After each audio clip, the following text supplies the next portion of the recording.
हर खबर पर होगी आपकी पकड़। डाउनलोड कीजिए एबीपी लाइव ऐप। तो पीडीपी और नेशनल कॉन्फ्रेंस के साथ गुपकार अलायंस में कांग्रेस भी शामिल है। सब मिलकर निकाय चुनाव लड़ने वाले हैं, लिहाजा पीडीपी की भड़काऊ भाषा के बहाने बीजेपी को कांग्रेस को निशाने पर लेने का मौका मिल गया। बीजेपी ने गुपकार को गुप्तचर कहा है। इस पूरे मामले में अपडेट लेंगे हमारे सहयोगी नीरज पांडे से, लेकिन हम चाहते हैं कि इससे पहले देश के गृहमंत्री के जो 3 ट्वीट्स थे उसको विस्तार से आप जानें। The Gupkar gang is going global. इसके आगे दूसरे ट्वीट में वो लिखते हैं, Congress and Gupkar gang want to take Jammu Kashmir back to the era of terror and turmoil. तीसरे ट्वीट का वो शुरुआत करते हैं, Jammu Kashmir has been, is and will always remain an integral part of India. Bharat के कश्मीर के साथ जो अभिन्न अंग, जो बार बार लगातार भारत सरकार कहती रही है, चाहे वो किसी की भी सरकार हो, उसको दोहराते हुए लगातार अपने 3 ट्वीट्स। नीरज पांडे हमारे सहयोगी हमारे साथ जुड़ गए। नीरज, अब बात किसी राजनीतिक एजेंडे से आगे निकल गई है। संबित पात्रा कुछ कह रहे थे अगर प्रेस कॉन्फ्रेंस कह के, तो अब देश के गृहमंत्री अगर बाकायदा ग्लोबल गठबंधन और गुपकार गैंग जैसे शब्दों का इस्तेमाल करते हैं और कहते हैं कि विदेशी ताकतों का हाथ इसमें हो सकता है, तो फिर ये मामला बहुत आगे निकल जाता है निकाय चुनाव या फिर किसी राजनीतिक एजेंडे से।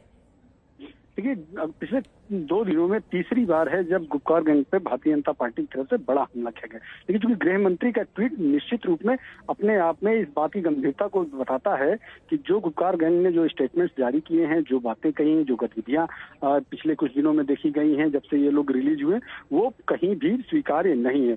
गृह मंत्री ने साफ कहा है कि जिस तरह से विदेशी दखल के साथ ये फिर से 370 को लाना चाहते हैं वापस और जम्मू कश्मीर को फिर से एक बार आतंक के आग में झोंकना चाहते हैं, ये कभी भी बर्दाश्त नहीं किया जाएगा। उन्होंने एक तरह से हिदायत भी देने की कोशिश की है कि जम्मू कश्मीर भारत का अभिन्न अंग है और उसके साथ कोई भी समझौता नहीं किया जाएगा। कांग्रेस को लेकर लगातार हमलावर है। पिछले आपने देखा हो, कल भी रविशंकर प्रसाद ने कांग्रेस से जवाब मांगा कि कांग्रेस ये बताए कि वो 370 हटाने के पक्ष में है या फिर गुपकार गैंग के पक्ष में है कि चीन के साथ मिलकर वो लोग फिर से जम्मू कश्मीर में 370 को लाना चाहते हैं। तो कांग्रेस की तरफ से अभी तक कोई जवाब नहीं आया, कोई भी स्टेटमेंट नहीं आया और उसके बाद आज गृह मंत्री ने फिर उस पर हमला किया और साफ साफ कहा कि Congress and the Gupkar gang want to take JNK back, यानी कि जम्मू कश्मीर में फिर से जो आतंक है और जो वहां पे आतंक की गतिविधियां थी उसको वापस लाना चाहते हैं गुपकार गैंग के साथ मिलकर कांग्रेस।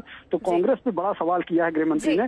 अब इस पर कांग्रेस को जवाब देना चाहिए। निश्चित रूप में आपने जो एक बात कही वो बहुत महत्वपूर्ण की ये स्थानीय निकाय चुनाव या दूसरे चुनावों से बहुत आगे जा चुका है मामला, क्योंकि गृह मंत्री का ट्वीट नॉर्मल ट्वीट नहीं है। बिल्कुल, लगातार आप नजर बनाए रखिएगा नीरज। इस लिहाज से भी महत्वपूर्ण ट्वीट क्योंकि कल महबूबा मुफ्ती ने जो मुलाकात की गुज्जर और बकरवाल समुदाय से, उस मुलाकात के बाद उन्होंने कहा कि ये जो 370 लाया जा रहा है ये मुसलमानों की जमीन हड़पने के लिए लाया जा रहा है। उसके बाद गृहमंत्री के लगातार 3 ट्वीट्स और ये कहना कि ये ग्लोबल गठबंधन कश्मीर को एक बार फिर से आतंक की आग में झोंकने के लिए इस्तेमाल किया जा रहा है, बेहद ही महत्वपूर्ण बड़ी खबर। लगातार नजर हमारी इस पर